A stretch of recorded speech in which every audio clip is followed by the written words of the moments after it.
Oo. Magkano kailangan mo? Tayo naman pera, sa totoo lang. Hindi yan basta-basta magbibigay ng pera, Diwata. Sa totoo lang, money talks talaga yan si Wamos. O, tingnan nyo ha, pakinggan nyo mabuti at pansinin nyo. Kaya niyang tulungan daw si Diwata, pero ito po mga Lodi. Baka pwede mo naman ako bigyan ng pagkakataon. Ako naman bigyan mo ng pagkakataon. Maikis kita sa Tokyo. Napapansin ko, ang dami po talagang gustong tumulong kay Diwata. Pero ang tingin ko naman dyan, gamitan lang po talaga yan, mga Lodi. Totoo yan, real talk yan mga Lodi. Dahil kung wala ka naman pakinabang sa isang tao, ba't ka pa nila tutulungan, di ba? Kikita rin sila dyan. Kumbaga, give and take. O baka naman meron silang i-offer sa'yo na i-promote mo na online casino, ay yari tayo dyan.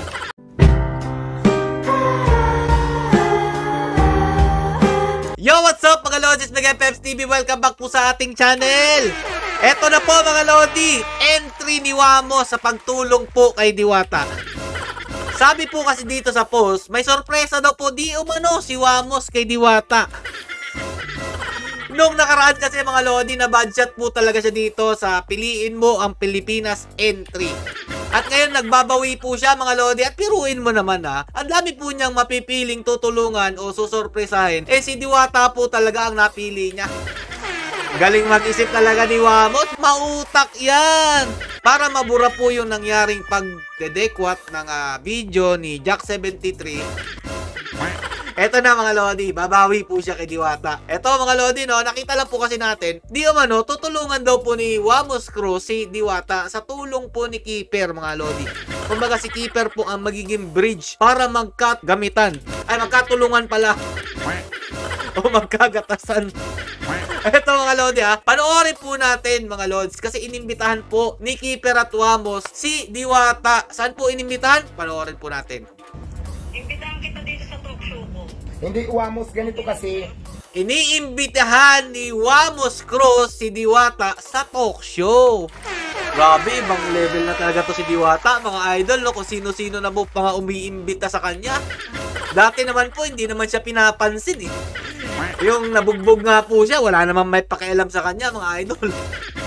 Tapos ngayon, mga Lods, dahil sikat at ang dami po talagang nagte-trending na mga video basta Diwata Pares Overload ang pinag-uusapan. Eto na, pumasok na po si Wamos Cruz dito, si Keeper, at yung mga promotor ng mga online casino pasok. So ito mga Lodi, tuloy natin. Gusto ko tayo makausap, hindi for content, hindi for vlogging. Kasi di ba, di naman ako vlogger. Gusto ko tayong makita at makausap sana, kaya lang wala akong kontak sa'yo dahil mangungutang sana ako ng puhunan. No, mga Lodi, no? Mangungutang si Diwata. Ako hindi naniniwala dyan dahil dami-daming nagbigay po sa kanya ng mga donation. Kahit hindi naman na kailangan mga idol, kasi sobrang successful na po ni Diwata ngayon at nagsusulputan na po yung mga kunyaring tumutulong. Alam niyo yun mga Lods, kasi kapag tutulong ka, hindi mo naman kailangan talaga ipakita, i-vlog, di ba? Ba't pa? Para saan pa? Para kumita ng pera. Tutulong ka, tapos may kapalit naman. Ng tinapay naman, oo. Ito, tuloy pa natin. Mangungutang ka ng puhunan? Oo. Magkano kailangan mo? Siguro, 10M. 500 lang. Mababa lang yan, 500. Ano naman? 500 lang. 500 pesos? 1,000. 500,000? 500,000. Maning-mani lang yan kay Wamos, mga idol. Sa pagpapromote ng online casino. Isang araw lang yata nila yan. Si Boy 450k nga mga Lodi, 1 point something million o 3 million yung araw daw niya dahil sa sobrang expert niya sa pagsusugal eh. Kilala nyo si Boy 450k a day? O nakalimutan nyo na, yung napakayabang po niya na akala mo talaga ang galing-galing po niya sa pagsusugal mga idol. At paniwalang-paniwala naman yung ibang nauto niya, ayun, napunta po yung mga tinap up sa kanya, kaya yumaman yung lokong yun. So ito pa. Ikaw na lang i-collateral ko para meron. Hindi, yung nanay ko sana, pwede. Yung nanay ko sana kung pwede. Joke lang. Hindi tayo naman pera, sa totoo lang.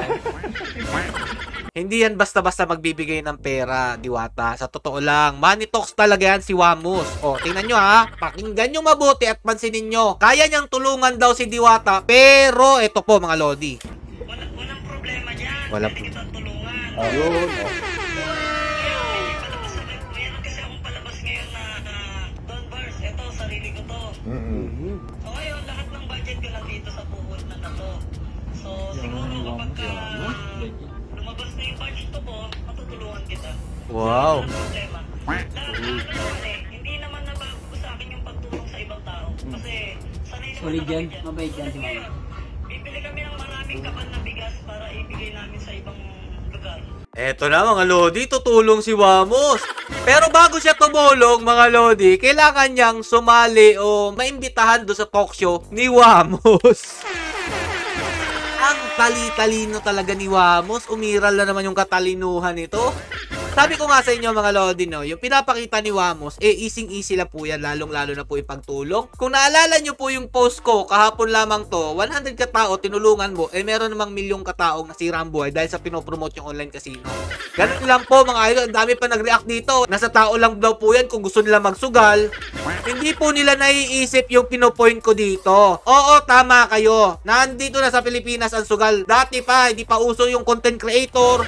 Wala pa pong YouTube, wala pa social media. May sugal na po sa ating bansa. Pero, ang pinipigilan po natin dito, nagiging maluwag po ang batas about po dito sa mga nagpo-promote ng online casino. Biruin nyo, influencer ka. Tapos, ikaw mismo ang magpo-promote ng online casino. Ang daming mga kabataan na nakafollow sa mga gantong klaseng mga sinusuporta nila. Tapos, hindi magets nung ilan dyan, mga lods, hindi ko lang alam talaga kung gamunggo ba ang utak nila na wag daw pakialaman. Yung legit nga mismo na online casino o yung pagcore mga lods, hindi nga sila pwede mag-promote ng sugal sa online, social media, kahit saan, basta may nakakitang bata. Eto pa naman, mga influencer, content creator, pwede. Tapos, ang daming mga batang nalululong ngayon sa mga sugal-sugal na yan, mga idol. Hindi nyo lang napapansin pa ngayon. Pero kapag lumala na lalo ito, baka pagsisihan yung mga pinagsasabi nyong nasa tao lang yan. Okay lang sana kung kagaya nyo ng utak na, ay, hindi ako magsusugal kasi hindi naman mananalo. Paano yung mga inosenteng mga kabataan? Alam ba nila yung mga ganyang klase? Yung wala pang kamuwang-muwang? Sagutin nyo yan. Napapansin ko, ang dami po talagang gustong tumulong kay Diwata. Pero ang tingin ko naman dyan, gamitan lang po talaga yan, mga lodi. Totoo yan, real talk yan, mga lodi. Dahil kung wala ka naman pakinabang sa isang tao, ba't ka pa nila tutulungan, di ba? Kikita rin sila dyan. Kumbaga, give and take ang mangyayari dito kay Diwata. Pero ang problema dyan, si Diwata ang kawawa dito. Konti lang yung matatanggap niya, habang yung mga gumagamit sa kanya, tiba-tiba talaga.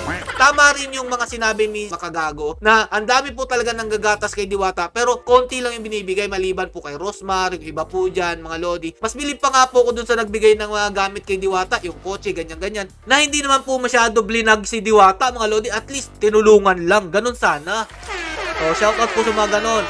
Si Rosmar, mga lodi, marami po talaga tinutulungan na yan. At wala pong halong kapalit. Hindi mo kailangan mag-top up ng referral link. Hindi gaya nito. Ito pa, mga lodi, panoorin natin. Pero syempre, pag nag-share ka, kailangan din naman pwedeng lahat. Dahil kung i-share mo lahat yung place kung anong mang mayroong ka, mawala ka na. Ubus ka na. Yes. So, ganun din ako hindi kasi masama tumulong talaga. Alam na sa sobra. Pero Bigyan ng, baka pwede mo naman ako bigyan ng pagkakataon. Ako naman bigyan mo ng pagkakataon. Maikis kita sa talk show. pwede naman, saan bang lugar niyan? Pero syempre, Sana lang sa QC. Ito talaga yung punto ni Wamos, hindi po talaga pagtulong kay Diwata. Ang maimbitahan si Diwata sa kanyang talk show, mga lodi. Ayan na, lumabas po talaga ang tunay na motibo ni Wamos, kaya po siya nandyan at kinakausap si Diwata. Sa pamamagitan po ito ni Keeper, mga lodi, kumbaga siya po ang naging bridge dyan. Kung kailan sumikat si Diwata, ngayon lang kayo nagmalasakit? Anak ng tinapay, ang daming mga taong nangangailangan ng tulong dyan, bakit hindi nyo napapansin? Ang daming mga tao nandyan sa lugar mismo ni Diwata na humihingi ng tulong, pero bakit si Diwata lang, di ba? Nakakatawang isipin, di ba mga lodi? Tama o mali? Nung time na nabugbog si Diwata, wala man lang tumulong dito, wala man lang nagmalasakit, wala man lang kumontak. Pero ito mga lodi dito pa lang, yung time na ginulpi po siya o sinaksak daw po siya ng kanyang kaibigan, nakitaan ko na po ito si Diwata ng kabutihang puso. Ayaw na ayaw niya nung mga taong nasa paligid niya na naggumagamit po ng pinagbabawal na gamot. Sabi ko, uy, nakakabilib naman to, nasa lugar ng Pasay, tapos sinumbong mismo yung kanyang mga kaibigan na gumagamit daw po ng di umano'y pinagbabawal na gamot, kaya po siya nagkaganyan. Kaya salute talaga sa'yo, mabuting tao to, at hindi po siya nagpo-promote ng online casino. Isa po siya sa umaayaw dyan po sa pagpo-promote, at marami daw pong nag-iinganyo sa kanya mag-promote ng gantong klaseng laro, mga lods, pero hindi nyo daw po siya maipipilit. Tama po yan, Diwata. Huwag kang gagaya dito sa dalawang ito na umiral yung mindset nila at nag-promote ng online casino Wala po silang pakialam sa kanilang mga followers, kagaya po nito ni Keeper. Nagpo-promote din po ito ng online casino dahil nga po, dumikit dito po kay Wamos at saka kay Awit. O, matagal na sila magkakilala. Siyempre, yung magkakaibigan, magkaka-same feather lang yan, mga lodi, flux together. Kaya Diwata, ingat-ingat kung ikaw man ay tutulungan ko, no? O baka naman meron silang i-offer sa'yo na i-promote mo na online casino, ay yari tayo dyan. Baka ito na yung katapusan ng Diwata Paris Overload kapag nag-promote ka rin ng online casino. Wag naman sana, Diwata. Yan lang ang hiling ko sa'yo. Wag kang tumulad sa kanila na iniisip nila ang sarili nila pero wala talaga silang pakialam sa mga tao na sa paligid nila. Hanggang dito lang po mga Lods. Stay safe and God bless you all. Peace!